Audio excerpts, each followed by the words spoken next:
Travis doing good, so got an appointment set up for Wednesday. That's the earliest they can get me in. That will claim my insurance. So 2 more days. Oh dear God. Still feel the swelling. Looks like it's gone down a little bit.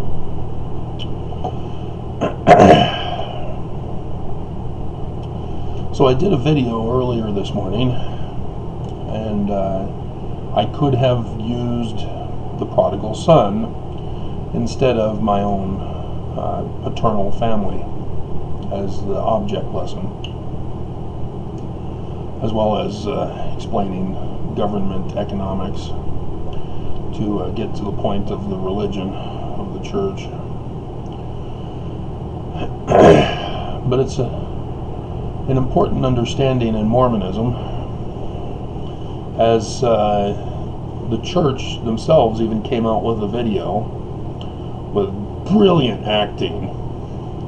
The girlfriend in the show, or the sister, can't remember which, mid-conversation has revelation, so you feel that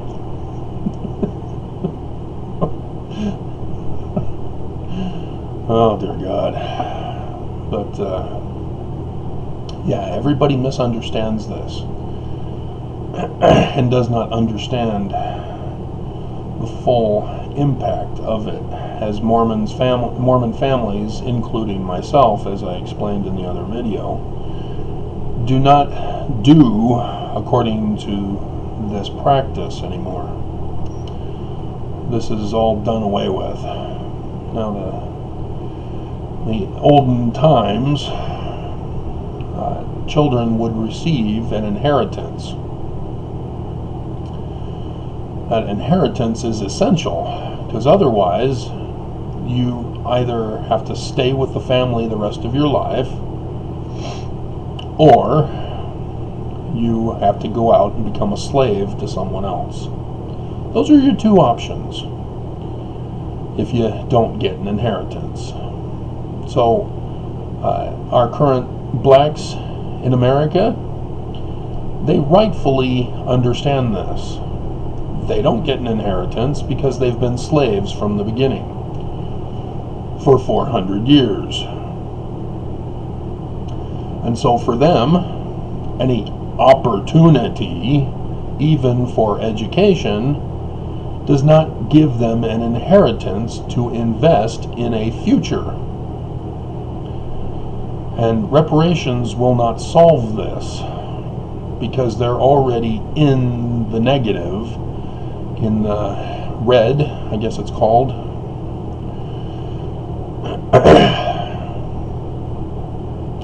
As reparations will only equalize them to maybe my level if they're lucky, where they still don't get an inheritance for an investment in their future. And so reparations are not the answer either. We need a whole new economic system, one where children who graduate from high school, if it needs to be at 18, will have opportunities given to them so that they can determine the life they want to live, rather than going straight out, going deep into debt, and having to spend the rest of their life struggling to survive.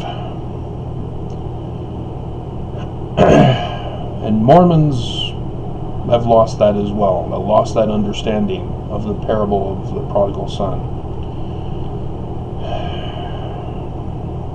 And it's interesting here that not only did he waste his inheritance living it up, eat, drinking, and be merry, so that he couldn't eat, drink, and be merry after he spent it all, there was a famine. He joined himself to a citizen of that country, and he sent him into his fields to feed swine. So he chose to be a slave. And he would fain have filled his belly with the husks that the swine did eat, and no man gave unto him. And he realized, I can't live a slave's life. And so he thought he'd go back to his father, tell him he wasted his inheritance, and so he chose to spend the rest of his life living with his father rather than being a slave for this other man in the swine fields, the swine mire. And so the older brother was pissed. What the hell, Father? You're taking him back? And yeah, the older son is clueless. He got his own money. He can go and invest whenever he wants. However, he's the firstborn, birthright, blessing son. He gets to take over the father's farm. How nice. So, not only does he get an inheritance that he can invest in his own future if he doesn't want to do what he does, what his father does, but he gets to run his father's business as well if he wants to run his father's business. Or he can then sell his father's business, send his brother to the streets again, and do his own thing. He's in the position of power here, and yet he still bitches and moans.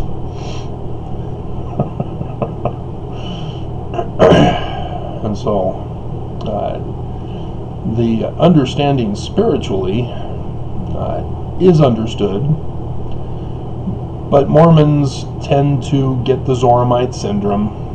It's a deadly disease here in Utah, as Utah is segregated from the east side at the hills to the west side of poverty, and we've now got the southern west side that has new subdivisions. I guess it's spreading all throughout the west side valley. But yeah, they're putting housing on top of the old dumps, and new trash dump sites are needing to be found. So if you think there's a concern about plastics not disintegrating, it doesn't matter. It's used as fill for projects, golf courses, to be built on top of them in the future when they're all full up. So there is no concern about plastic bags. But yeah, if you're just going to throw them out to the street and have them blow around, yeah, that's a problem. Littering is a problem. But not when you have a dump.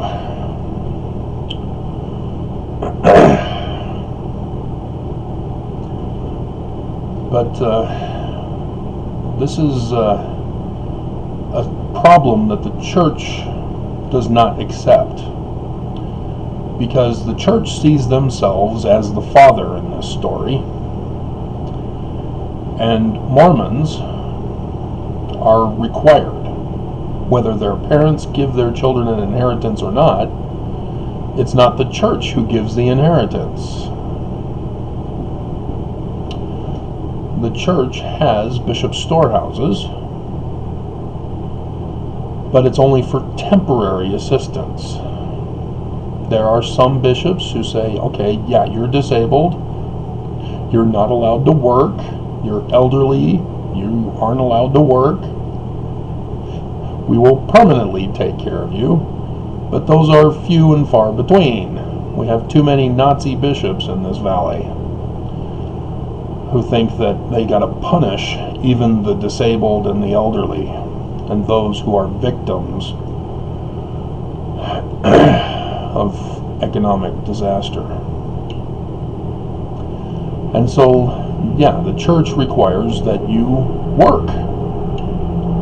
They're like the citizen of that country who puts Mormons to work feeding the swine.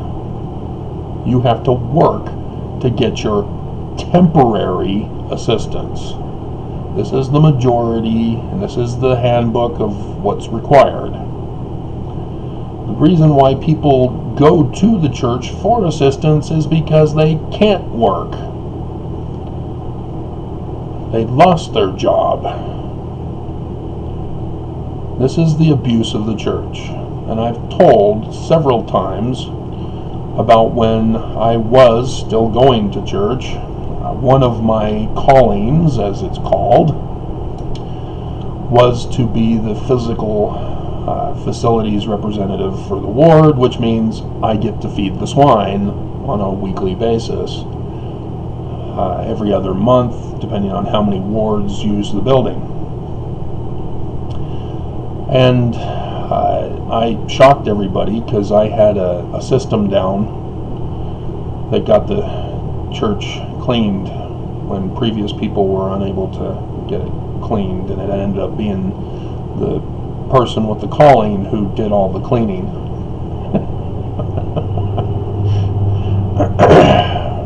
But that did start to wane at the end of my membership, as the bishop, along with the rest of the members, were shunning me. And I saw the warning signs in advance. And then the bishop drew the final blow. Stop publishing ancient language showing that Joseph is a translator. How dare you? Evil! Joseph is not a translator. He's a revelator only. But what he is, not of the Book of Mormon, but Hebrew and Egyptian. No! Church says no! You're making the prophets look bad! And I do work. I'm a publisher. I'm an author. But the church doesn't accept that as work. Not good enough, doesn't qualify. Okay. But I had another Relief Society president call me and says, I've got a family coming over, along with some others, and please call me back with who showed up.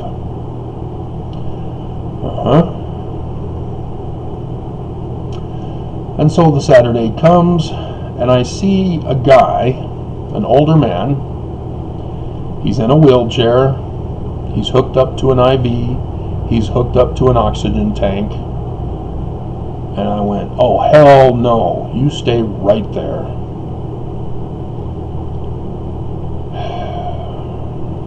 It's just sickening.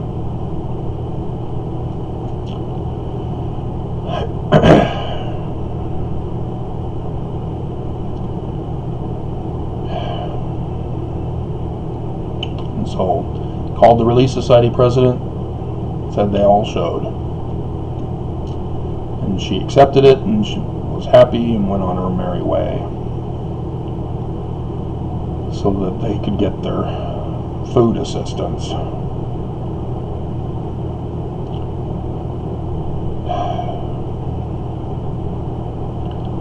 The church is signed up with the IRS, with their articles of incorporation, to be a religious charity. And as it turns out, the church is sort of cheating the system, because it requires donations from members and others who think that the church is doing something to take care of the poor and the needy, the sick and the afflicted. Because the government won't do it, they pass the buck off to charities and religions.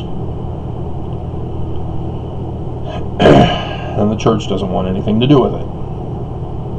And so what the church does is take the donations from all their sources of income, not just for fast offerings, which is the only thing that goes towards the bishop's storehouses, as they sometimes have to dip into others because people don't pay a generous fast. And they invest 10% of all their sources of income in dozens of different investment companies, so that each one will not know the total asset value of the church. And they're purposely keeping their information secret. They're a religion, and they're keeping secrets about their wealth.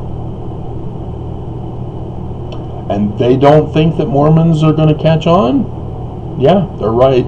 They're not catching on. Great and Abominable Church Mormons pop quiz. Was the Great and Abominable Church poor in neglecting the church members? Or were they filthy rich? Pop quiz Mormons. Were the rich Zoramites poor that they couldn't take care of the poor Zoramites? Yeah. The reason why Sodom was destroyed was because they were filthy rich and neglected the poor. No, it wasn't for homosexuality. Look it up in Ezekiel. I think it's 16.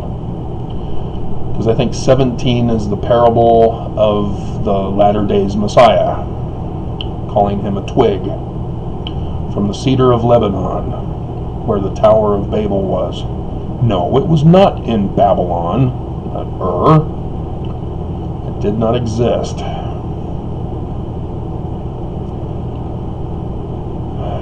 And so, when you hear the church giving to other people other than Mormons, during coronavirus, they're now starting to give. Oh, isn't that nice? It's been a year, and now they're starting to give.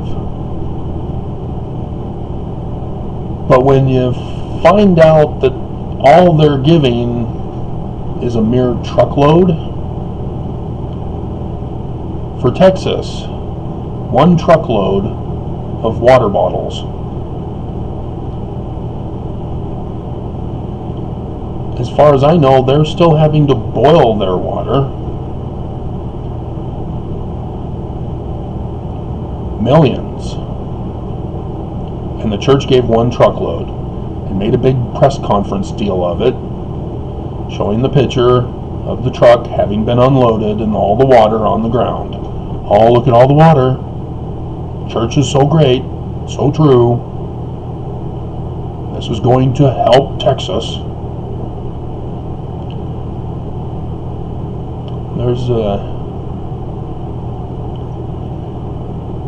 There's a mental separation in white supremacist thinking that if they just give a token amount, that they think they are justified in not giving any more, not elevating people up. And thus came the abusive term, pull yourself up by your own bootstraps. That has to do with not wanting to give an inheritance or an investment so that the person can pull themselves up by their own bootstraps. Because without an inheritance, without an investment, people are forced to be slaves for someone else.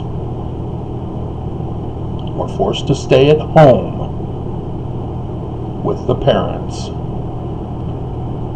And it was sickening. Because in the 2000s, right here in Utah Mormon families were on a kicking your kids to the curb syndrome. It wasn't just my parents who wanted me kicked to the curb.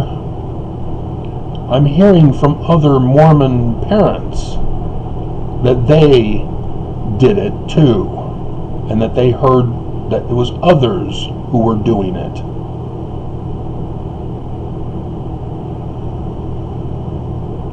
That somehow by kicking kids to the curb without an inheritance, without an investment, is just going to magically produce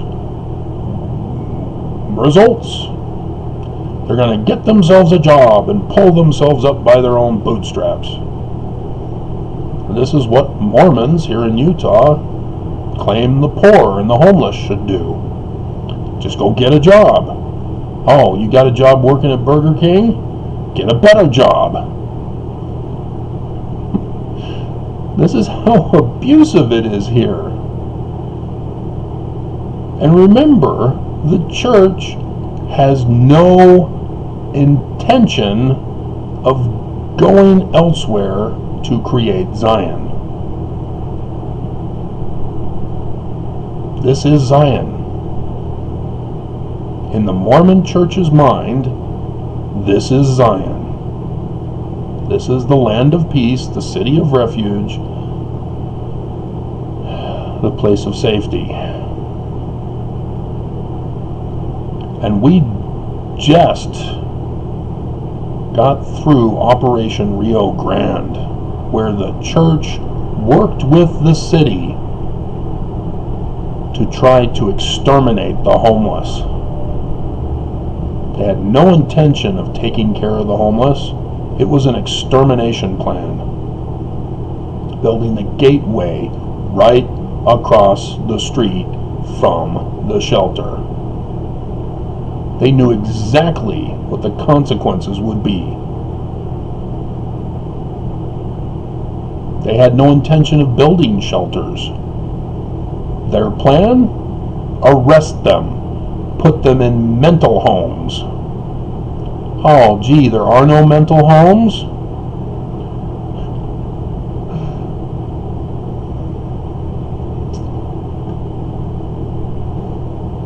And thus the need for the shelters.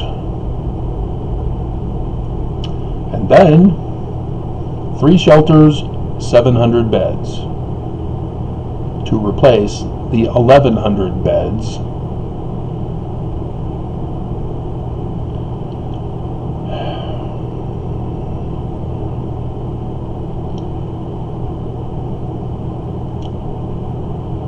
See, the Mormons who are going to put the thumbs down on this video, they're obviously rich. They got an inheritance from mommy and daddy. They knew somebody that got them the job. Even the whistleblower for Ensign Peak Associates, he describes how he got his job. He knew the guy in charge of Ensign Peak Associates. Got the job. So how is he doing now? Mark Shurtleff, after his corruption lawsuit, which he did win. They had to drop the case because the FBI refused to release the evidence, and Mormons allowed the other guys connected to Shurtleff go. Oh, they're Mormons, we're letting them go. Mormons don't commit crime. You're attacking us for our religious beliefs. But yeah, Shurtleff's life is over. He's in ruins now. Good riddance. He was the one that helped the church indefinitely incarcerate me, which was retaliation, by the way. He was supposed to recuse himself. Oops!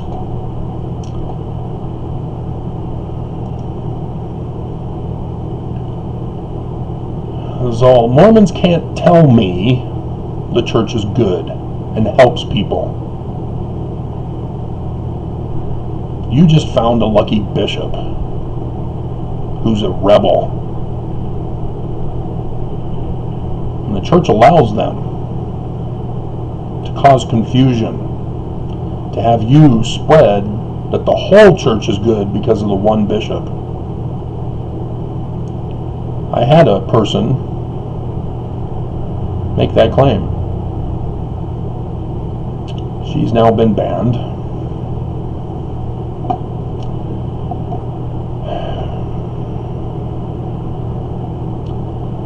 So,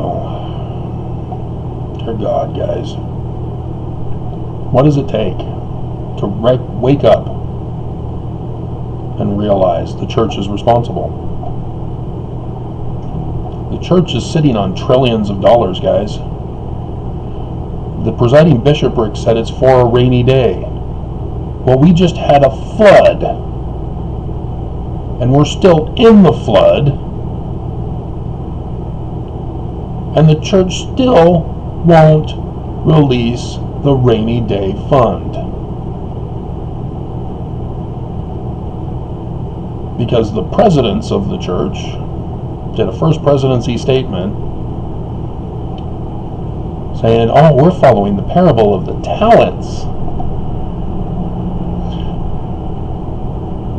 Yeah. Do you know the parable of the talents?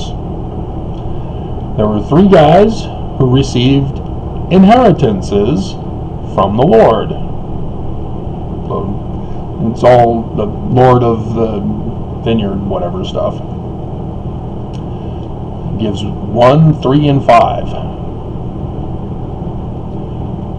The one buries it so that he doesn't increase his investment. Slothful. Because the manner of investing back then was not putting it into a stock market, which doesn't help the economy. It's just a gambler's institution for the rich. No. When you invested back in those days, you invested in the community. You invested in a farm or a business that others in the community could benefit from, such as producing food, clothing, shelter. So the guys who got 3 and 5, they did just that. And as a result, they got an increase as they helped the community. The church is not helping the community. They're investing in the rich man's stock market, the gambling institution. I thought Mormons weren't allowed to gamble, Travis. Exactly.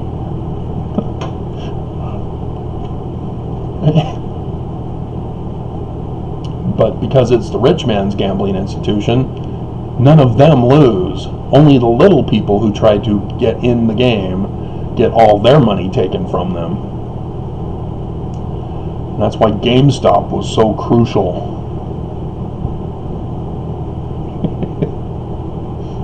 It, for the first time, threatened the rich in their own gambling hall. That was hilarious. Power to the people.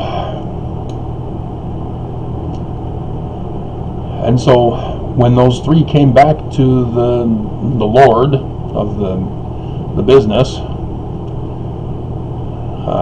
they were given a pat on the back and said, he gave them the money back and said, keep on going. But the church thinks, oh, invest in the stock market. When Jesus comes for the second coming, because we don't believe in the Jewish God of Joseph Smith, Book of Mormon, 1 Nephi, chapter 1, verse 2. We're supposed to be Jewish, not Christian. Jesus will just pat us on the back for doing a very good job being filthy rich, give us our money back, and ask us to keep investing. That's what they were claiming when they claimed the parable of the talents. Isn't that great? We thank thee, O God, for a prophet to guide us in these latter days.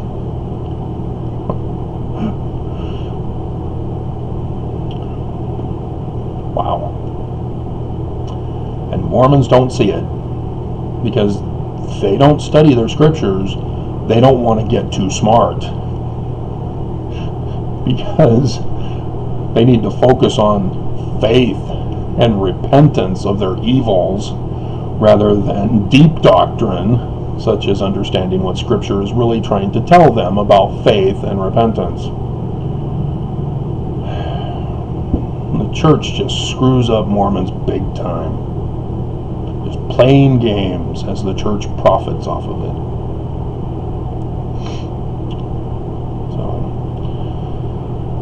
Understand, the church does not care about any of us. They're not helping any of us. They're not trying to save our lives. They are purposely trying to murder us. They have purposely helped in the spreading and escalation of coronavirus. None of us were supposed to get sick. None of us were supposed to die. All of it was unnecessary if we had listened to the medical professionals from the beginning. And they bitched and they moaned. We've got to protect the economy over human life. And is it any wonder that the poor and those of color, the majority of them are poor, are the ones who are dying the most? This coronavirus was a white supremacist disease unleashed upon America, unleashed upon the world, to purge, as white supremacists do.